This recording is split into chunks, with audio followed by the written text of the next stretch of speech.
Hi అండి. Welcome back to my channel. So, evening టైంలో noodles తినాలి అనుకున్నాను. అందుకోసమని నూడిల్స్ అయితే చేస్తున్నానండి.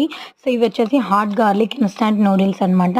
సో, ఎక్కువైతే గార్లిక్ ఫ్లేవర్ తెలుస్తుంది అని అనుకుంటాను. నేనైతే ఈ నూడిల్స్‌ని ఫస్ట్ టైమ్ అయితే ట్రై చేస్తున్నానండి. మీలో ఎవరైనా ట్రై చేశారా కామెంట్ చేయండి. సో, జస్ట్ ఒక గ్లాస్ వాటర్ తీసుకొని వాటర్ అనేవి బాయిల్ అయిన తర్వాత ఒక ప్యాకెట్ నూడిల్స్‌ని వేశాను. అలాగే దీంతో పాటు ఇచ్చిన మసాలాను కూడా దీంట్లో యాడ్ చేసి బాగా కుక్ చేశాననమాట.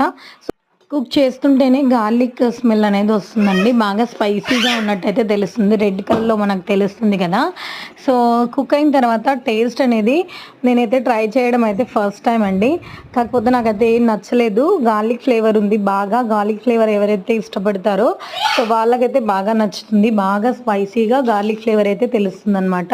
సో, మీలో ఎవరైనా దీన్ని ట్రై చేసుంటే కామెంట్ చేయండి. వీడియో నచ్చితే ప్లీజ్ ఒక లైక్ చేయండి. నా ఛానల్‌ని సబ్స్క్రైబ్ చేయండి. Thank you for watching. Bye.